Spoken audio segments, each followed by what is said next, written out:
very good morning to you, and thank you for joining us on the Twitter Jabs Part 2 this morning with me, Sandra Cope. Now, the subject matter for this discussion this morning is the increased prices on commodities and utility goods as well. In studio, I have a very special gentleman. He's an economist, Mr. Francis Muhire. Good morning, sir. How are you? Good morning. Good to be here. It's good to have you here. I have a lot of questions about this situation. I'm sure everybody else does out there. So let's jump right into it. Why still the high fuel prices? That's a $64K question. And, you know, I want us to first go back to where we are coming from. You know, for example, last year, that was around June, July, when we were starting the new financial year.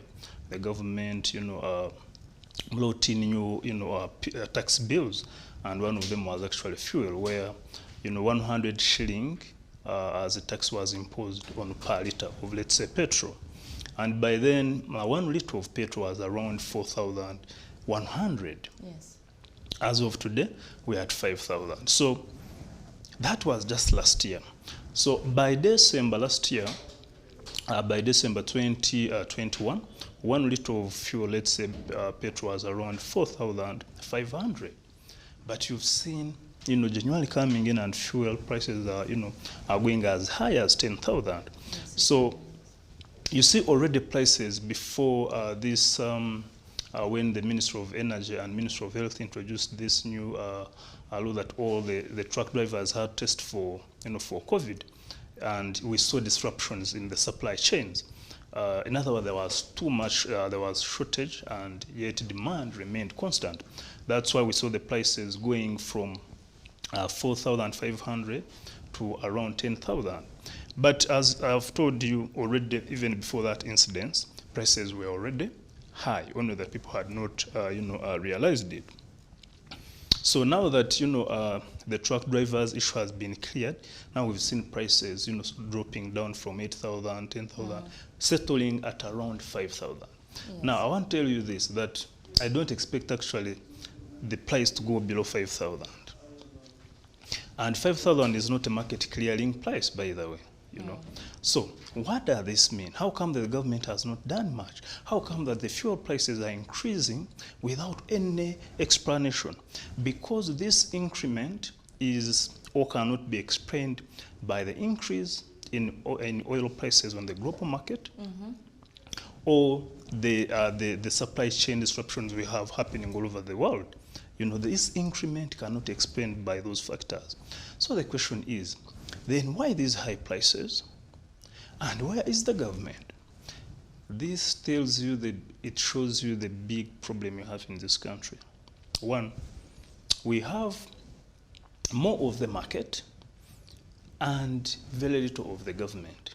So in other words, when we adopted, a liberalized economy in 1994, after adopting the World Bank Structural Adjustment Program, and we opened our economy, the government completely left the economy to the private or the market forces of demand and supply.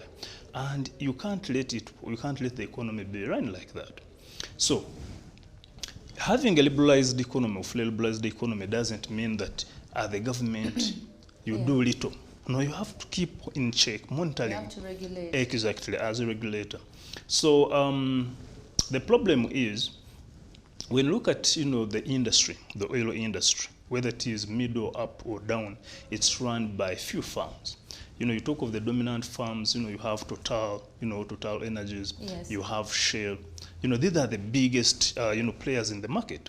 So being few, they have powers to set the price and take advantage of the sleeping government. So they make what we call a cartel, or in other words, we have an oligopolistic market structure. You have very few sellers. In this case, we have about 2 firms and very many buyers. The fact that the government is not concerned or sleeping, they take advantage. They make a cartel, sit down and be like, this is how much we should charge, not basing on the cost inputs or other necessary factors. So do you support these traders for an increment in prices because they are citing high fuel prices? That's why the commodities prices have also gone through the roof. Do you support them? Because it seems like a trickle-down effect. Yeah, fuel prices remains one of the major key drivers of inflation in this country. They are very right. Once fuel prices are high, expect other goods or other services. Their prices to increase. Because remember, you need fuel to transport these goods. Even human beings have to move from here and there using fuel. So the price translates, and the burden is put to the final consumer.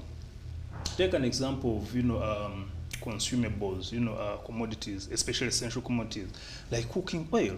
Yes. We've seen the price increasing from 1 liter of cooking oil increasing from 9,000 to 12,500.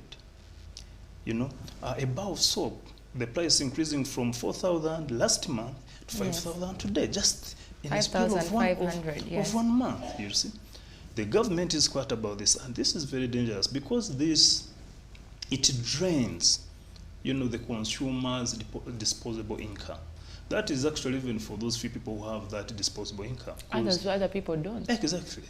So it's really absurd, and the government is quiet about it. Even this 5,000 we are settling to, it is still abnormally high. If you factor in all the factors necessary, because for example, the last time I checked, last night I checked the price of Brent, which is the best crude oil on the international market, the one we consider. London Brent's price was around $96, because the global economy is trying to bounce back, recover.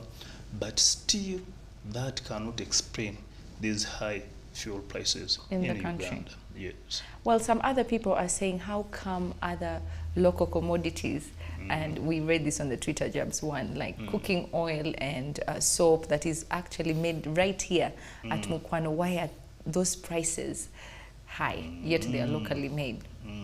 Remember, yes. some of the input raw materials are exported. I imported from abroad. That is one factor. You see, it's not that those which are produced here. There are a few commodities that are produced here, and we use entirely 100%. The raw materials from here. But also you have the other factor. You have the speculators who want to take advantage. They are like, oh, fuel prices are increasing, so we expect prices of certain goods to increase. So they take advantage of that. If they have powers to do so, if let's say they are the main suppliers in the market, they can influence the price, then they speculate by doing that and increase the prices. Or even hoard in this case. Yes, hoarding. Exactly. Just like you saw fuel was being hoarded, because you have few players in the market, they can decide to hold back on the supply so that the prices shoot up. The demand, yes. Yeah, because demand, remember, will always remain constant. And actually in this case was actually increasing because remember we're coming from, lockdown going into fully, opening of the economy. Yes.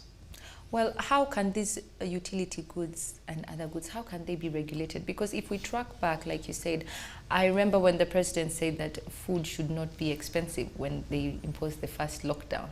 Even sanitizer was going for 3 times its price. So how can these utility goods be regulated? Because it seems like we keep on going round this merry-go-round.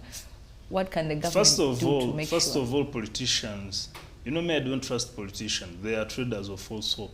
They will tell you this shouldn't be like this, but they are not doing anything about it. What's on ground is quite different. Exactly. So, one, what should be done, in this case, the government has to come out as a regulator very strongly. I repeat, very strongly. When the market forces, you can't just handle them, with a soft hand. No, you have to come out strongly. But also, however much you have a liberalized economy, you cannot come out and say, petrol stations should charge this much. It doesn't work like that. You just intervene, you influence, most especially indirectly. We have the national fuel reserves in Jinja, which were built in 1970s during Amin. By then Uganda's population was around maybe even less than 10 million. Today we are 43. We've never expanded those national fuel reserves. But even small they are compared to the demand we have today, they have been abandoned. You get the problem? Yes. Those national fuel reserves were built or put in place just in the case of these external shocks. Because remember, you have no control over these external shocks. You know, for example, if like now you have any time Russia might get, in war with Ukraine, and then you have USA, European, not all of you involved, you're going to see a disruption in supply of fuel. And we're anticipating that. So the government would be like, what can we do in this case? Now, refill the national fuel reserves, expand their capacity. You can also go beyond that. As a government, you can have national petrol station chains all over the country. If people are finding, let's say you have that chain of petrol station owned by the government, if it's providing cheap or fair price, everyone will run to these fuel stations. And even these other ones, other competitors, whether it's Shell or Total, they also adjust their price. So you see how the government will influence indirectly. Yes. Without commanding, because our economy is our kind of economic system is open or liberalized. It's not command. You can't tell them, sell price at, sell fuel at this price. So that's one way. And the common man, the Ugandan common man or woman, what can they do in such a situation? Well, in this case, a common Ugandan, this is beyond. There's nothing much they can do about it.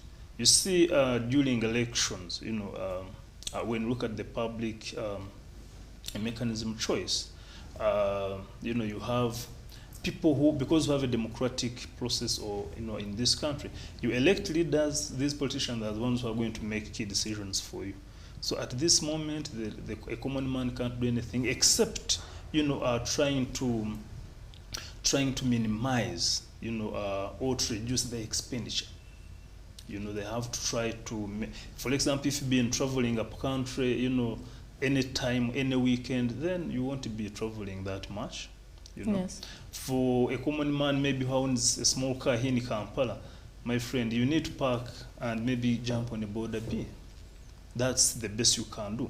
But the problem, if the government is not doing much, the politicians are not doing much, the MPs are quiet about this, And remember, the civic space is very limited.